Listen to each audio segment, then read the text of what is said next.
Hello, and welcome to the Powder Room, where we discover the message within our messes. I am your host, Ivy Ashley. Today, in the final installment of our Dating for Dummies series, I'm opening my heart to share some of the love lessons I've learned and wrote about in my book, Daddy Issues: Love Lessons in Healing from Toxic Relationships. Now, these reflections come from a very real experience: my mistakes, my heartbreaks, my revelations, and ultimately my growth. My hope is that you'll hear something that saves you a little time, a little heartbreak, and also gives you the courage to love yourself more deeply. These are truths I wish I would have known a whole lot sooner. Now, I know week after week after week, you hear me say, I am so excited about today's episode, but listen, I am super excited about today because I get to share something that is very, very personal to me, and it comes from a very real place, which is, my book. And Daddy Issues is a book about how my estranged relationship with my father negatively impacted my relationships with men and the entire process, or some of the process, that I went through in order to heal from both. Now, me writing this book had nothing to do with my desire to get my name in lights or even make some money, because neither of those things have happened up to this point. But I want it to be a guide for other women and young girls who have had, you know, negative or broken relationships with their father and have experienced, some similar things that I have experienced. And so I want this to be, something that they can relate to and know that they don't have to make the exact same mistakes that I made. And it is so important that we are able to learn from others' journeys so we don't have to repeat the same painful patterns. So today, I'm going to talk about some of the love lessons that I wrote about in Daddy Issues. There are a total of 5, but today I'm going to talk about 3 of those love lessons. So let's get into it. So the very first love lesson is don't kill the hunt. This lesson is about balance. In the book, I talk about how overinvesting too soon or doing too much too quickly makes the dating process one-sided. So when I was in Bible college, I met this lady named Mama Jessie, and Mama Jessie was absolutely amazing. We connected almost instantly after we met, and she became like a spiritual mother figure while I was in Bible college. I mean, I could talk to her about anything, and I knew that she would, not judge me. And most importantly, she would always tell me the truth. So it was one particular instance where I had asked her to go with me to this like conference or revival that was in a city that was maybe 45 minutes away from Columbus, Ohio. And, as I was driving, she was telling me what was going on in her life. And I was listening attentively, as I always did in our conversations. And then after she finished kind of filling me in on what she had going on, she asked me, how are things with you and Will? And when she said that, just like you heard me, or you may or may not have heard me do a deep sigh, And I did a very deep sigh when she posed that question to me. And she was like, "What is that about?" And so I was like, "Mom, I don't know about Will. On one hand, he's everything that I ever wanted. But on the other hand, we have this back and forth thing that is super exhausting. One day I'm his wife, another day he's unsure, and I am just getting tired of it. I am just sick of it. And one thing I want to say as a little side note, love is a whole lot of things, ladies, but one thing love should never be is unsure. Okay, just put that away in your pocket. That's a little word of wisdom. So after she finished, listening to me, she was quiet for a few minutes, and I'm like, okay, what's coming? But I knew something was coming. And out of nowhere, she says, "Don't kill the hunt in a man." And my first response was like, "What are you talking about?" But I knew better because I respected her so much. I knew not to say that. And so I was like, "Mom, what do you mean?" And this was her response. And I'm going to read it exactly the way it appears in my book. Mama Jessie said, "There are certain animals that have the natural ability to hunt prey. When they set their sights on something they want, they strategize a way to get what they desire to feed this instinct. They are intentional, and nothing or no one will stop them from getting what they want." She paused for a minute, giving me the opportunity to ingest her words before feeding me more. Men are born hunters and like a challenge.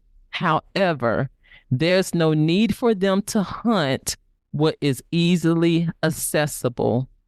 You're making things way too easy for Will, baby. If he wants you, he'll come for you and won't stop until you are his. If he does not, God has something and someone better for you. And y'all, I'm telling you, when she said that to me, I could have just made a U-turn and went back home because I already had my word for tonight or that night. But this is why we need older women who have been through some things and who have seen some things and who can instill in us wisdom that we cannot get from our friends. I mean, I miss that lady so much. I think less than a year later, she passed away, and my heart was so broken. But I am just so grateful for the wisdom that she gave me for the few years that I knew her or she was alive. But yes, that was, just so good. And I needed for her to give it to me straight. And so I know we have this culture that women are pursuing men and getting down on one knee and proposing.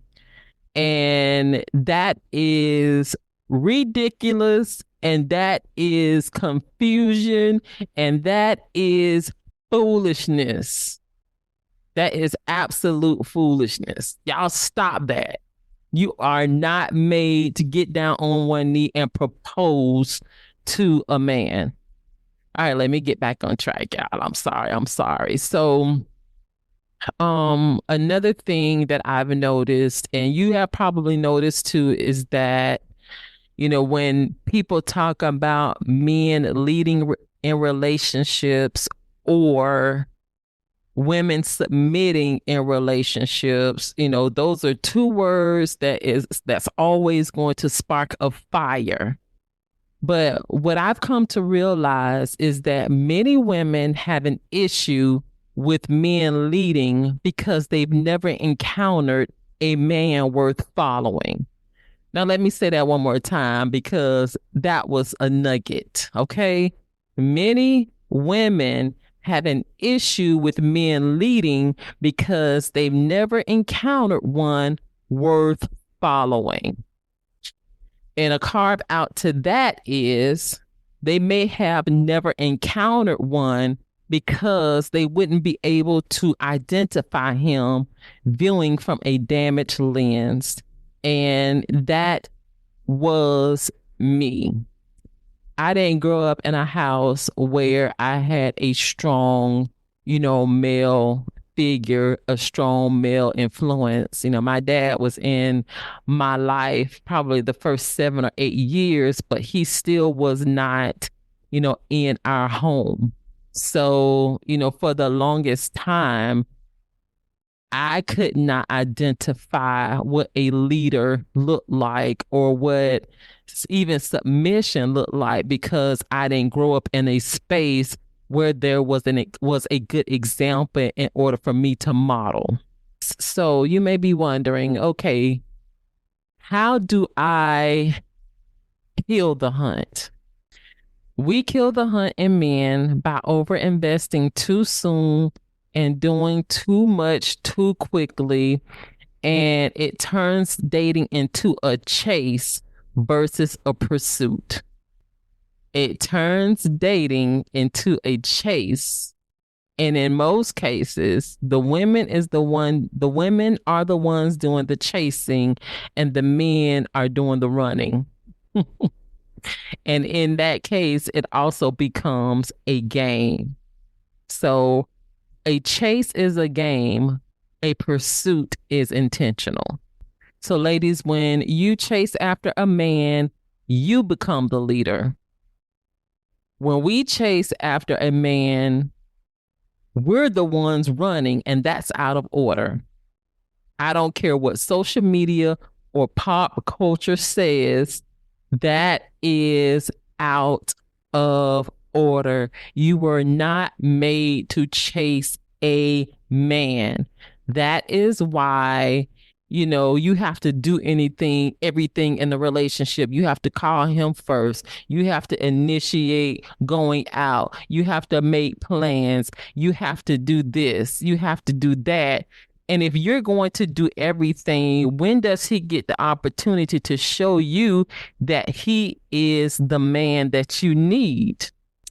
It is super, super important that we preserve some mystery. Mutual effort makes room for authentic connection. So don't kill the hunt in a man. Like Mama Jessie said, if he wants you, he will come and get you, and you will not have to give him instructions, okay? So our next love lesson is don't date damaged. The 3 Ds. Don't date damaged. So we know that when something is damaged, it is impaired. For an example, someone who is hearing impaired, their hearing is not at 100%. So they can hear a little bit, or they may cannot hear at all. Or someone who is vision impaired, that means that their vision is not clear. So they're not able to physically see as someone who has 20/20 vision. The same goes for someone who is dating damaged or dating impaired. That means that they do not have the ability to make sound decisions as with their dating life. Okay, so in this part of the book, I talk about the emotional toll of trying to rescue or heal broken partners. So I was broken, and since I was broken, I was attracting men who were also broken. And I don't know how I was trying to heal them and needed healing in myself. So It's just like, as they say, when you are on an airplane that you have to put your mask on first, but I was clearly at some point in my life putting the mask on my potential partners and didn't realize that I was losing oxygen myself. So the first thing is you can support someone without setting yourself on fire to keep them warm. Ooh, that is good. Let me say that again. You can support someone without setting yourself on fire to keep them warm because eventually you're not going to be around for any length of time to be any help if you have to set yourself on fire to keep somebody else warm. Ladies, we are not a rehab center. Men, you are not a rehab center. You deserve to be with someone who's going to be a partner for you and not a project, okay?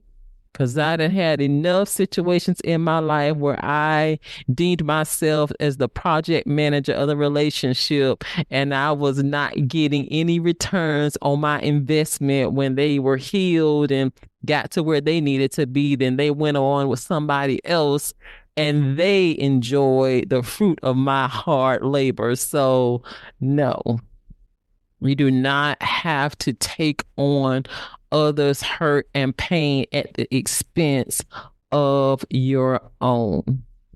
One of the things that I realized about dating and being in relationships is dating and relationships will expose the insecurities and unhealed areas that you try hard to forget. If there is any kinks in the chain, dating will bring it out. Okay, so it is super important for you to focus on your own healing first before you bring someone else into the equation. So, when you are broken, you will choose partners from a place of pain as an anesthetic to the brokenness, and it only provides comfort temporarily because anesthesia is temporary. So eventually you'll begin to feel those pains that you tried to hide or tried to ignore for a time period. But eventually those things will come to the surface and you have to deal with them.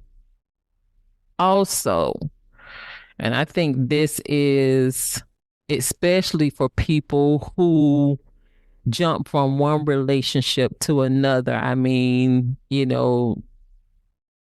can't be alone. And I'm going to tell you that healing by partner replacement should never be the goal because you're never going to be healed. And I think one of the most ignorant statements that I've ever heard is the quickest way to get over an old man is to get under a new one. That is so dumb. For lack of a better word, that's just crazy because you have to allow yourself in between relationships a time to just adjust, deal with what happened, sit in your emotions, sit in your hurt and your pain if there's any, and look in retrospect, determine what happened, what things you can do better, what things you can do differently. Don't spend a whole bunch of time trying to blame the other person. You know, look at what was in you to make you choose that person and determine that they were right for you when really they showed signs from the very beginning that they were all wrong for you. So I believe it's important that we spend some time focusing on the decisions that we made that allowed us to accept the wrong person in our lives. Now, if you date damaged, you will become a landing pad for issues and trauma. Let me say that again. If you date damaged, you will become a landing pad for issues and trauma. And as we know, landing pads, again, are temporary. It's a place where a helicopter will go until it's time to take off again.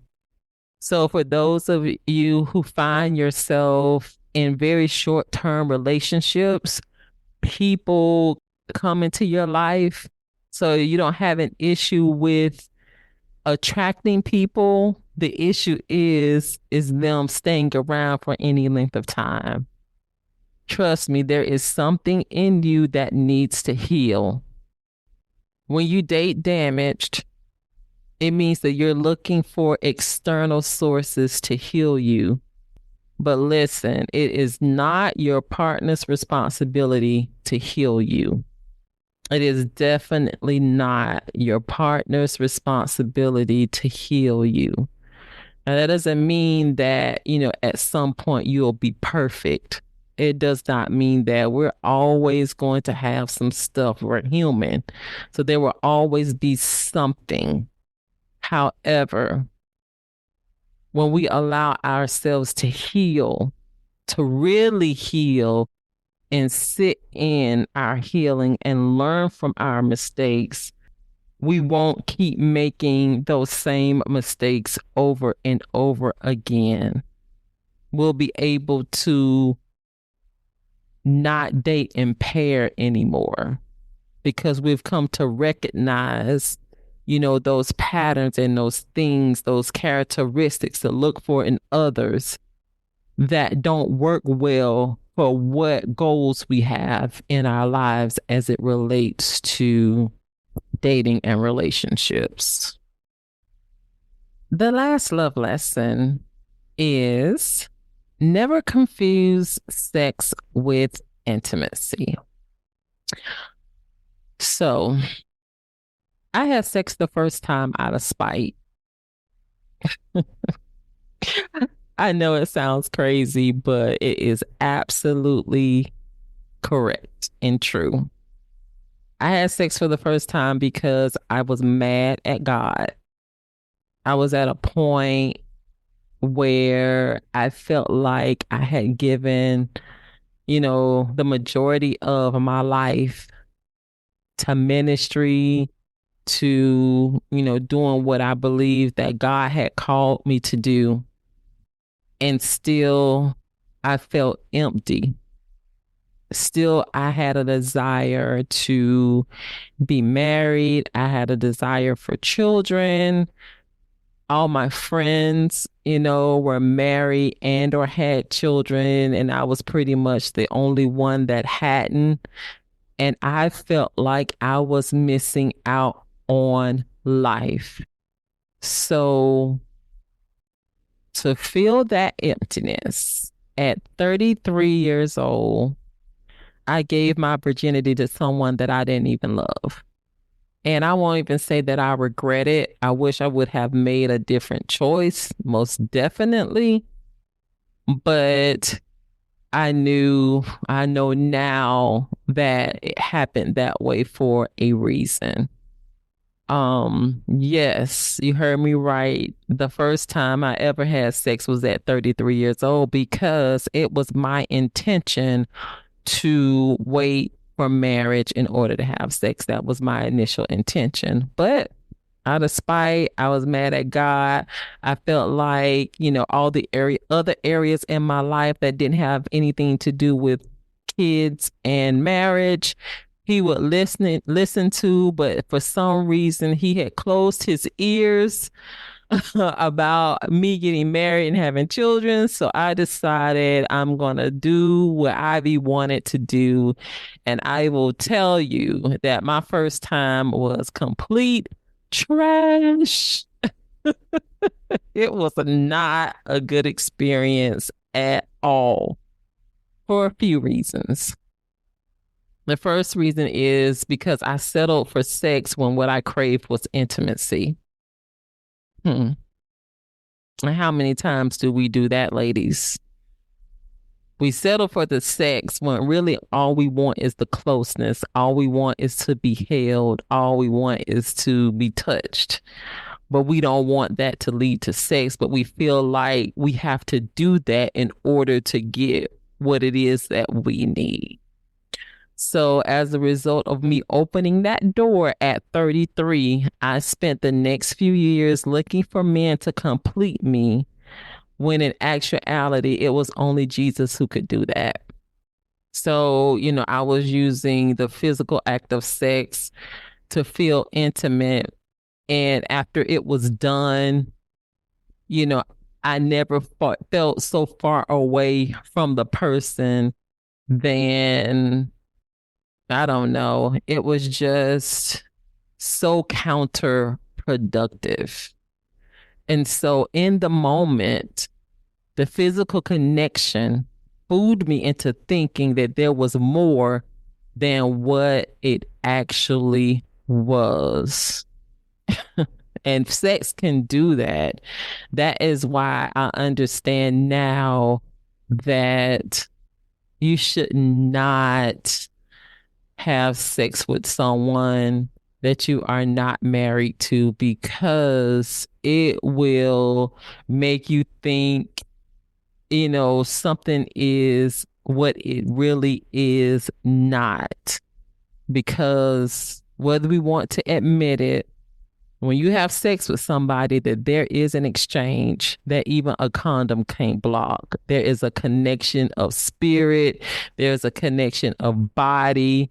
There's a connection. And so when you give yourself to someone in that way, you don't know the exchange that you're making in the moment. So that's why I am a firm believer that you can have sex without intimacy, and you can have intimacy without sex. Some of the relationships that I've had that did not include sex, I got to experience the most intimate moments with that person, because it wasn't about a physical connection. When you take that off of the table, you are forced to focus on other things and not the physicality of the situation. So you may ask, Ivy, what is intimacy? I'm glad you're so inquisitive. I'm going to take another section from the book. And intimacy it's being able to be vulnerable without fear of exposure. Intimacy is about giving someone an invitation into the deepest parts of you and not being ashamed of what they may encounter, because they accept you for who you are. It's the ability to find a home in someone, knowing there's protection there. It's not selfish, self-seeking, or stingy. Intimacy always places the needs of the other person first. This type of connection may take time to develop, but is worth the investment. Intimacy is bonding with your partner beyond the mechanics of sex. So with that, never confuse that definition of intimacy with sex, because you can be giving your body to someone and never feel that type of connection. So learn that lesson from me, honey. Don't do it. Don't do it. Don't do it. Don't do it. As we wrap up today's episode, I want you to think about your own patterns and ask, what's a love lesson I've learned the hard way? Because remember, it's all about us helping someone to learn from our experiences so they won't have to make the same mistakes that we have made. I have thoroughly enjoyed today's episode, and I hope there is something that was said to encourage you, or at least make you think about things a little differently than you may have in the past. As always, you can reach out to me on social media, on Facebook, Instagram, and also TikTok at The Only Ivy Ashley. You can DM me, give me your show ideas, give me your constructive criticism. I am open for all.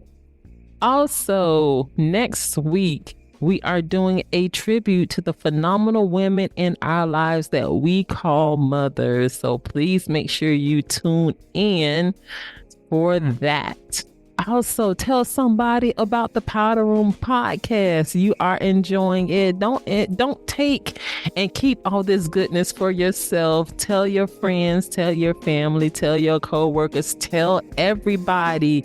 And as always, you are welcome in the Powder Room, where we discover the message within our messes. Take care.